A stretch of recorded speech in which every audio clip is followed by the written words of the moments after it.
एक सशक्त भारत, मजबूत भारत की बड़ी तस्वीर आज इस G20 के जरिए हमने देखी है। अंजना ओम कश्यप मेरी सहयोगी हमारे साथ जुड़ी हुई हैं। इस बीच सुधीर चौधरी भी हमारे साथ आ चुके हैं। सुधीर जी, यहाँ पर प्रधानमंत्री आने वाले हैं, सब लोग बहुत एक्साइटेड हैं।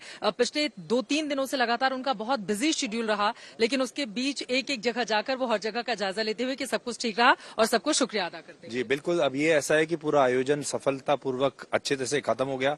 अब प्रधानमंत्री मीडिया के लोगों से मिलना चाहते हैं। देखिए, सबसे इंटरेस्टिंग बात आपको बताता हूँ, यहाँ बहुत बड़ी संख्या में विदेशी मीडिया के लोग हैं और जब उन्होंने ये एक्साइटमेंट देखा, इतने इंतजाम देखे और देखा कि इतनी भीड़, अगर आप देखेंगे लोग इतने आतुर हैं उनसे मिलने के लिए और लोग यहाँ एकदम ऐसे लाइन लगा के खड़े हैं कि मोदी जी की एक झलक मिल जाए।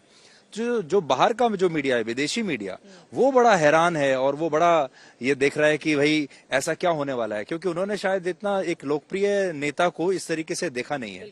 तो ये इतना विशाल जो इंटरनेशनल मीडिया सेंटर बना है, मुझे लगता है इससे पहले इतना बड़ा कभी बना नहीं होगा। और अब प्रधानमंत्री मोदी सारी बैठकें खत्म करने के बाद अब मीडिया के लोगों से मिलने के लिए आ रहे हैं, शायद इसलिए कि भाई उनका अनुभव कैसा रहा, उनको धन्यवाद भी देना है कि इतनी बहुत बड़ी एक्सरसाइज जो है वो ठीक से हो गई और सब कुछ ठीक ठाक रहा। मीडिया के साथ ही साथ यहाँ पर बहुत बड़ी तादाद में वो लोग भी मौजूद हैं जिनकी ओर से अलग अलग काम किए गए। यहाँ के साथ सज्जा सभी से मुलाकात का एक बड़ा कार्यक्रम है। श्वेता, मैं फौरन आपके पास आऊंगी। अंजना ओम कश्यप भी हमारे साथ जुड़ी हुई है। अंजना, आपकी जहाँ पर मौजूदगी है वहां का माहौल इस वक्त क्या है? सब लोग बेसब्री से प्रधानमंत्री का इंतजार कर रहे हैं।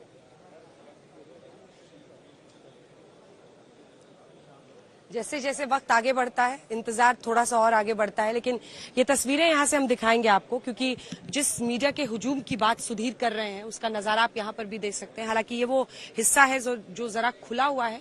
यहाँ पर कुछ सोफे लगा के एरिया को कॉर्डन ऑफ किया गया है। प्रधानमंत्री नरेंद्र मोदी कुछ देर में यहाँ पर आने वाले हैं। अब वो कुछ देर कितना होगा ये कहना मुश्किल है। कुछ देर पहले क्राफ्ट बाजार में उनके पहुंचने की खबर आई थी। 6 बजे के आसपास का वक्त दिया गया था। कुछ देर में वो आ सकते हैं, लेकिन बहुत अगर आप देखिए तो ग्रूलिंग शेड्यूल बीते दिन से ही रहा है। न सिर्फ G20 समिट, पहले दिन फ्राइडे को ही 3 बायलैटरल्स, कल 4 बायलैटरल्स और आज फिर पूरा सिलसिला चल रहा है। और जस्टिन ट्रूडो से भी पुल असाइड मीटिंग में प्रधानमंत्री ने बहुत सख्त शब्दों में वहां पर जिस तरह से उग्रवाद और हिंसा को डिप्लोमैट्स के खिलाफ एक तरह से शह दिया जा रहा है, इन तमाम मुद्दों पर चिंता जताई है और मुद्दों को उठाया है। तो जो बात सुधीर कह रहे थे उसी को आगे ले जाते हुए यहाँ पर भी वाकई इंटरनेशनल मीडिया भी है, कुछ लोग अपने वर्क सेंटर्स पर काम भी कर रहे हैं, सब इंतजार कर रहे हैं कि प्रधानमंत्री आएंगे। हालांकि संबोधन हो ऐसी उम्मीद बहुत कम है या बातचीत हो। मुझे लगता है कि जो मीडिया लगातार 3 दिनों से इसे कवर कर रहा है, खासतौर पर इंटरनेशनल मीडिया, उन सब से एक बार अभिनंदन करते हुए ही पीएम यहाँ से निकल सकते हैं। चित्रा, बिल्कुल आपने सही कहा। अंजना, मैं आपके पास फौरन आऊंगी। श्वेता भी अपनी बात कुछ कहना चाह रही है, लेकिन इसके पहले एक और रिपोर्ट दिखा देते हैं अपने दर्शकों को। वसुधैव कुटुंबकम की भावना को साकार करते हुए हिंदुस्तान कितनी तेजी से आगे बढ़ा है और आज प्रधानमंत्री नरेंद्र मोदी की ओर से सबसे ज्यादा फोकस किन बातों पर किया गया, जब वन फ्यूचर थीम को लेकर तमाम राष्ट्राध्यक्षों के साथ उनकी बातचीत हो रही थी। ये रिपोर्ट देख लीजिए, उसके बाद चर्चा में फिर आगे बढ़ेंगे।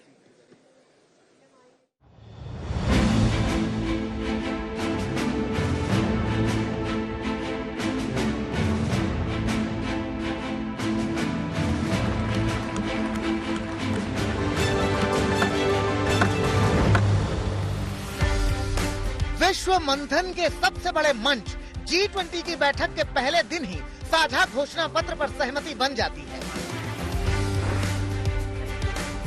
भारत की अध्यक्षता में होते ही G20 सम्मेलन में सबकी सहमति से अफ्रीकन यूनियन को स्थायी सदस्य बनाने पर मुहर लग जाती है और चीन को चुनौती देने वाले अरब, अमेरिका और भारत रेल पोर्ट प्लान की भविष्य वाली तस्वीर भी सामने आती है। तो मानो ये कहें कि दिल्ली में हुई G20 की बैठक में भारत ने दुनिया के फलक पर अपना नया रुतबा कायम कर लिया। भारत के इस दमखम को दुनिया का हर मुल्क स्वीकार कर रहा है। विकास वाले एजेंडे में भारत के साथ कदम मिलाकर चल रहा है। यही वजह है कि जिस घोषणा पत्र पर संशय के बादल मंडरा रहे थे, भारत की कूटनीति ने बड़ी आसानी से उसका हल निकाल लिया।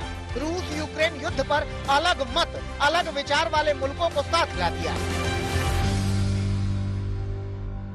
हमारी टीम्स के हार्डवर्क से और आप सभी के सहयोग से नई Delhi G20 leaders summit declaration पर सहमति बनी है।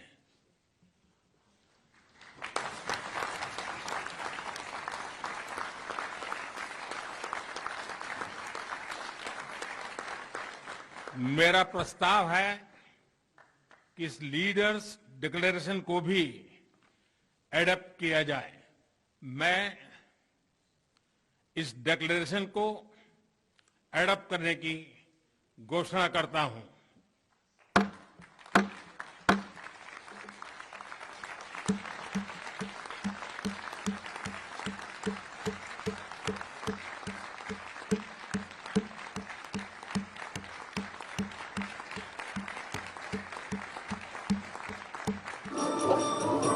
भारत ने न केवल G20 की बैठक की अद्भुत मेजबानी की, बल्कि दुनिया के ताकतवर मुल्कों के सामने हर क्षेत्र में बढ़त भी हासिल कर ली। 15 द्विपक्षीय वार्ताएं भी प्रधानमंत्री नरेंद्र मोदी की अलग अलग मुल्कों के राष्ट्राध्यक्षों के साथ उसके जरिए परस्पर सहयोग को कैसे आगे बढ़ाया जाए, इसको लेकर भी सहमति बनी है। यकीनन एक बहुत बड़ी तस्वीर, बड़ी लकीर G20 के जरिए हिंदुस्तान ने खींची है, उसे पार पा पाना अब किसी भी दूसरे राष्ट्र के लिए काफी ज्यादा मुश्किलों भरा रहेगा।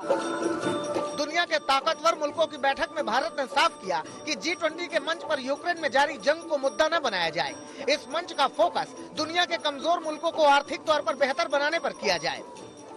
The declaration that the leaders have agreed on today focuses on promoting strong, sustainable, balanced and inclusive growth.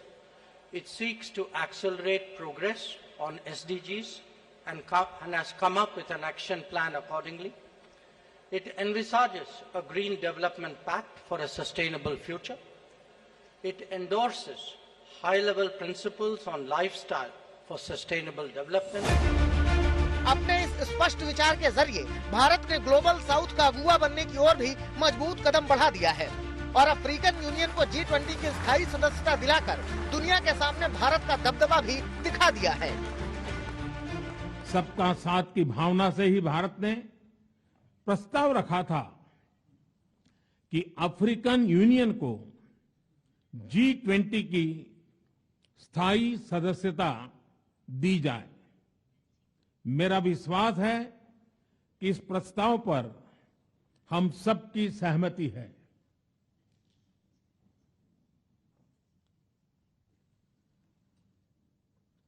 आप सबकी सहमति से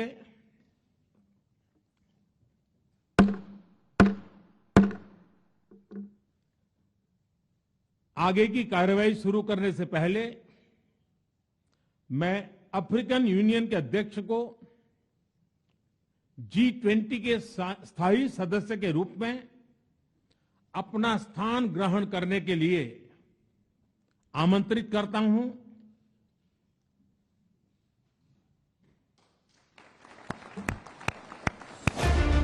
G20 की इस बैठक में भारत की भूमिका से ये बात साफ है कि वैश्विक हितों की किसी भी कोशिश में भारत की भागीदारी बेहद अहम होगी। दुनिया के हर बदलाव में भारत महत्वपूर्ण भूमिका निभाएगा। वैश्विक राजनीति के हर कदम में पीएम मोदी का विजन नजर आएगा। इसी संभावनाओं को ध्यान में रखते हुए दिल्ली में अमेरिका, सऊदी अरब और यूरोपीय देशों के नेताओं के साथ मिलकर India middle east Europe economic corridor launch किया है।